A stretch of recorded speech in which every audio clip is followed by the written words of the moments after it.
Halo semuanya, balik lagi sama gue di Story for You tentunya, dimana channel ini diperuntukkan untuk orang-orang yang gabut dan gak tahu mau nonton apa.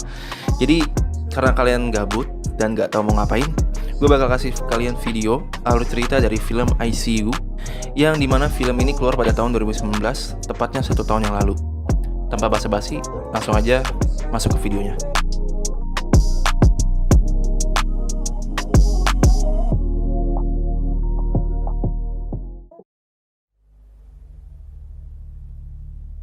Film diawali dengan diperlihatkan seorang anak kecil yang habis nongkrong dan dia pulang. Di saat dia pulang, dia melewati daerah hutan dan tiba-tiba dia terpental begitu aja. Nggak ada angin, nggak ada hujan, tiba-tiba mental aja di film, dan film pun dimulai. Dan scene berpindah ke ibu-ibu yang lagi nyiapin makanan buat anaknya. Di sini, ibunya namanya adalah Jackie Harper. Tapi kita nyebutnya ibu aja ya. Dan nama anaknya itu Connor. Dan nama ayahnya yaitu Greg Harper. Jadi satu keluarga ini adalah keluarga yang gak rukun-rukun amat lah. Soalnya si ibu masih disukain sama mantannya. Dan anaknya yaitu Connor juga gak suka sama ibunya. Soalnya dia juga tahu kalau mamanya ini tuh masih disukain sama mantannya. Dan si ibu berencana buat nganterin si Connor ke sekolah. Dan setelah nganterin si Connor sekolah, kelihatannya si ibu ini galau banget ngeliatin anak-anak yang lewat gitu pas lampu merah. Dan scene berpindah ke ayah yang lagi nelfon, terus tiba-tiba ngelempar HP-nya gitu aja ke jendela gitu. Oh ya, kerjaan si ayah ini tuh detektif ya, yang lagi nelusurin kasus anak kecil yang di pertama tadi hilang. Mungkin karena pusing kali ya. Oke lanjut, dan si bokap nih orangnya bukan orang perokok sebenarnya. Setelah dari kejadian lempar HP, dia tuh ngeliat gelas di atap rumahnya dan langsung ngambil dong. Dan scene berlanjut ke bokap yang lagi ngurusin kerjanya untuk nyari tahu siapa pembunuh dari anak kecil yang pakai sepeda di awal tadi. Di sisi lain, si ibu ini udah nyampe ke rumah setelah nganterin si Connor sekolah. Di sini, si ibu ngerasa ada yang janggal. Ya gimana nggak janggal? Pas dia balik, kok pintunya nggak kekunci, terus lemari pada kebuka. Alhasil, si ibu nyari tahu dong, dan dia ngecek seluruh rumah, dan ternyata Connor?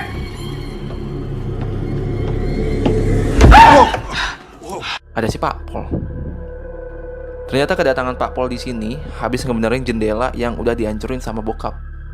Terus, setelah semuanya selesai, si ibu ini nanya, siapa yang ngizinin kamu masuk? Dan si Pak Pol ngejawab, A kid of yours, very polite. You train. Dan di sini ibu tuh makin aneh. Terus kayak mikir, lah bukannya gua barusan nganterin anak gua ya? Dan kita lanjut lagi ke adegan si bokap yang masih ngurusin pekerjaannya. Di sini, si bokap nemuin pisau yang katanya sebelum dari kasus ini ada. Ternyata kasus yang sama seperti ini juga udah terjadi. Dan korbannya adalah 6 anak yang selalu ditandai pisau hijau setelah dari penculikan anak tersebut. Setelah dari pekerjaannya, si bokap cabut nih dan pulang ke rumahnya. Sepulang ke rumah, dia nemuin hamster yang keluar dari kandangnya. Di sini si bokap nyoba buat nangkep sampai masuk ke lemari tuh. Dan tiba-tiba ada yang ngunciin bokap dari luar. Di sini bokap nyoba buat minta tolong buat bukain lemarinya, tapi si yang ngunciin ini tuh nggak mau buat ngebuka. Dan pada akhirnya yang ngebuka si nyokap. Open the door. I'm serious. Connor, open the door!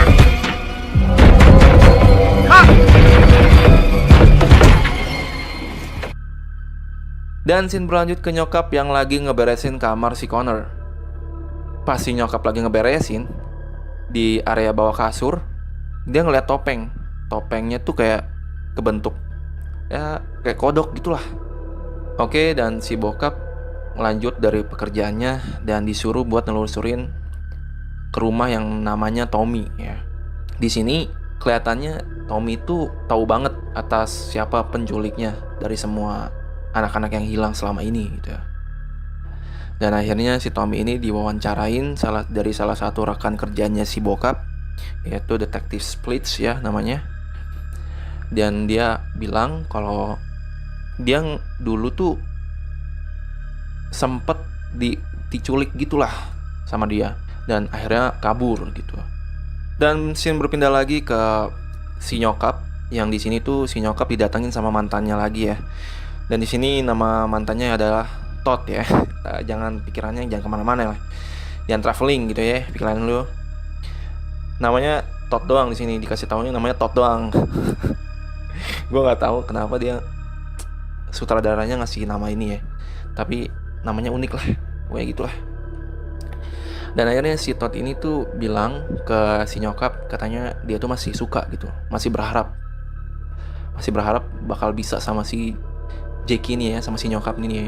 Pas lagi ngobrol enak-enak, mereka berdua tuh tiba-tiba ada yang ngejatuhin gelas kaca yang tadi diambil sama si bokap ya, yang habis dia marah-marah tuh. Di sini si nyokap ngiranya itu adalah si Connor, karena si Connor kan benci banget tuh ya sama nyokapnya. Soalnya si Connor taunya tuh si ibunya ini masih berhubungan sama mantan pacarnya gitu lah. Entah mantan pacarnya, entah mantannya apa, gue nggak tahu. Pokoknya mantannya kali lah pokoknya gitu. Dan akhirnya si nyokap nyembunyiin mantannya di bawah rumahnya itulah ya, kayak garasi gitu lah. Dan akhirnya diobatin, dia nyuruh nunggu. Soalnya kan di sini si nyokapnya juga bakal nganterin si Connor ya. Oke, setelah dari kejadian itu si nyokap udah pulang nih dari nganterin si Connor sekolah lagi.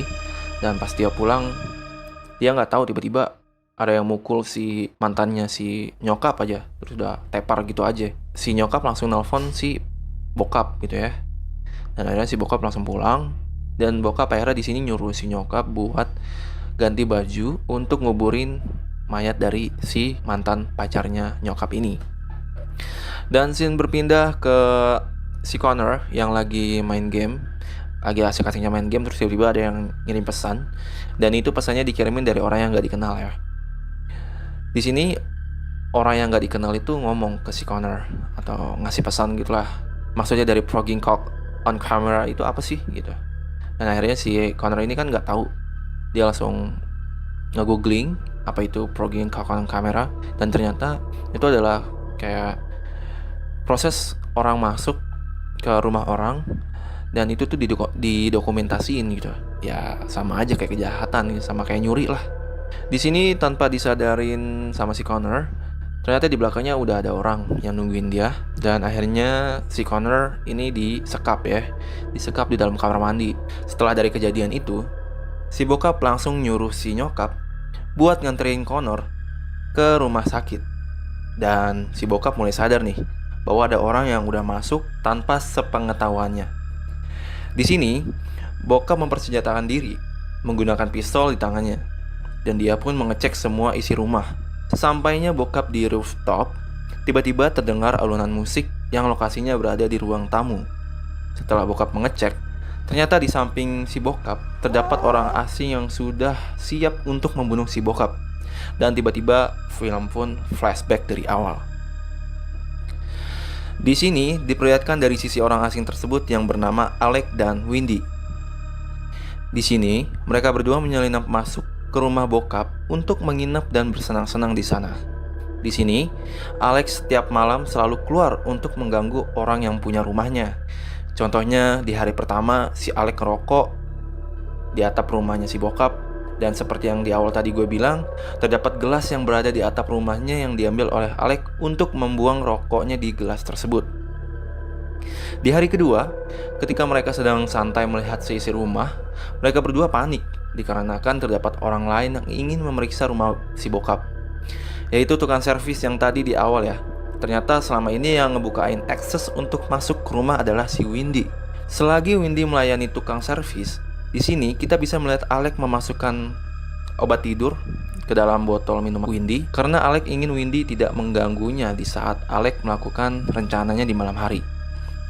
Dari sini kita bisa melihat bahwa Alec sengaja membuat hamster yang di scene awal tadi keluar dan membuat si bokap masuk ke dalam lemari. Namun, di sini rencana Alec gagal karena si nyokap yang masuk ke kamar dan membukakan pintu untuk si bokap. Dan Alec pun bersembunyi di bawah kasur si bokap. Di malam harinya terlihat Alec kembali melaksanakan tugasnya untuk mengencingi si bokap. Pagi harinya, ketika Windy sudah terbangun dari tidurnya, dia menanyakan apa yang telah terjadi oleh si bokap. Dan Alec menjawab bahwa si bokaplah yang mengompol.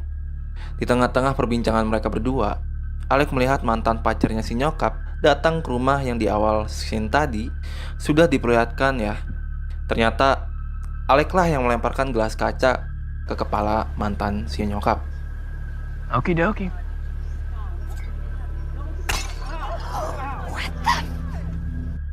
Di sini Windy terlihat kesal terhadap sikap Alec yang terlalu begitu mengikut campuri urusan keluarga si Connor. Namun, di tengah-tengah mereka sedang berbincang, tiba-tiba Connor masuk ke ruangan mereka untuk mengecek apa yang telah terjadi di atas. Alec dan Windy langsung bergegas untuk bersembunyi di lain tempat. Akibat dari kejadian gelas itu, si nyokap ini kesal dan mengira itu adalah perbuatan si Connor yang tidak suka atas kedatangan mantan si nyokap. Keesokan harinya, ketika Windy ingin mengambil barang-barang untuk dibawa ke atas, Windy melihat mantan si nyokap yang mencoba untuk mengambil sesuatu. Namun, mantan si nyokap ini dihajar oleh si bokap. Setelah bokap menghajar si mantan, si bokap cabut gitu aja bersama dengan teman rekan kerjanya, yaitu detektif Splits. Di malam harinya, ketika Windy ingin kembali ke atas, dia melihat Alex sedang menyergap Connor. Di sini, Windy kaget melihat teman dekatnya tiba-tiba jadi ikut campur, dan Windy berniat untuk menghubungi polisi. Namun Alex membantahnya, yang dimana terdapat adu cekcok di antara mereka berdua yang mengakibatkan Alex mendorong Windy hingga terjatuh dari tangga. Atas dari kejadian itu, Alex pun terlihat sangat menyesal dan akhirnya mengangkat tubuh Windy ke dalam mobil. Di sini, niatnya Alex adalah untuk membawa Windy ke rumah sakit dan meletakkannya di mobil. Namun, di saat yang bersamaan, si bokap muncul untuk menguburkan mayat dari mantan si nyokap yang dia bunuh tadi siang. Saat di perjalanan, Windy tersadar bahwa dia di dalam sebuah mobil bersama si bokap dan nyokap. Ketika si nyokap dan si bokap sedang sibuk untuk menguburkan mayat, Windy menggunakan kesempatannya untuk kabur dari mobil itu, dan dia pun langsung menelpon polisi untuk meminta bantuan. Namun, di tengah-tengah Windy sedang berbicara dengan polisi, sinyal dari HP Windy terputus, dan di sini Windy melihat seperti fanbox yang terdengar suara anak kecil di dalamnya. Lantas, Windy langsung memasuki fanbox tersebut dan ternyata penculik itu telah menyandra anak-anak tersebut di dalam fanbox tersebut. Di sini, anak-anak dari korban penculikan tersebut meminta tolong Windy untuk segera mengeluarkannya. Namun, ketika Windy sedang mencoba menolongnya, tiba-tiba si bokap datang dan langsung menyergap si Windy dan membawanya pulang kembali. Sesampainya si bokap di rumah, si bokap membawa Windy ke ruang tamu dan meminta Windy untuk berdiri. Tiba-tiba si bokap menembakkan Windy.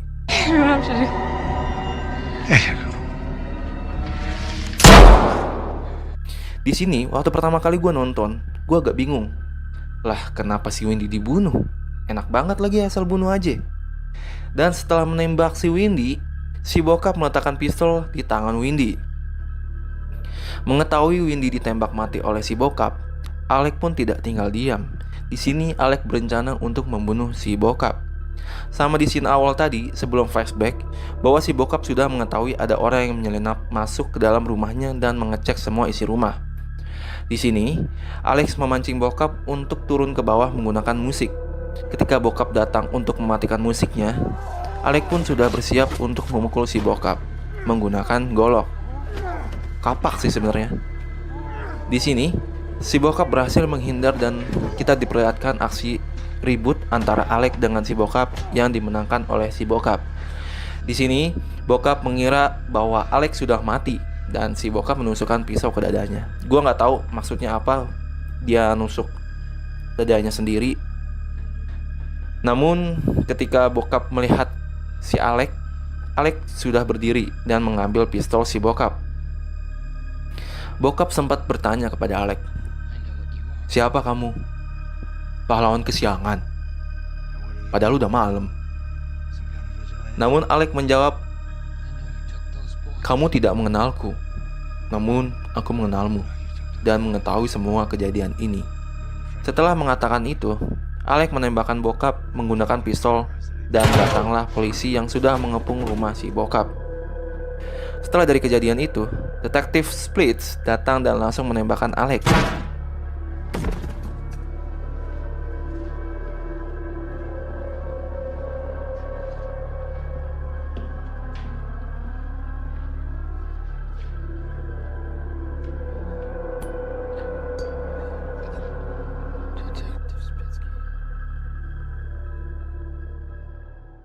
Dan film pun selesai.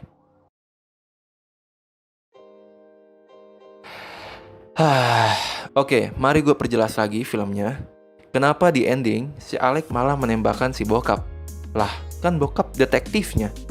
Oke, sabar. Jadi, sebenarnya anak kecil yang kita lihat di awal itu, dia bernama Justin Witter.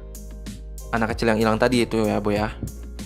Dan kenapa dia tiba-tiba mental gitu aja? Itu dikarenakan si Justin melewati hutan yang dimana tempat penyergapan dari korban penculikan anak oleh si bokap. Dan di sini sebenarnya bokap adalah dalang dari semua penculikan ini. Dia bergabung sebagai anggota kepolisian dan menjadi detektif untuk menghilangkan jejak dari polisi-polisi. Jadi, polisi susah tuh nyari jejaknya. Si bokap kalaupun bener yang jadi penculiknya, pasti kan jadi bahan perbincangan dong. Nah, kira-kira seperti itulah. Dan siapa sih Alec itu? Jadi singkat ceritanya, Alec adalah korban penculikan juga dari si bokap waktu dia masih kecil. Tuh, dia yang pakai baju biru dan temennya yang gemuk. Di sini, Alec dan temannya berhasil kabur dari kejadian itu.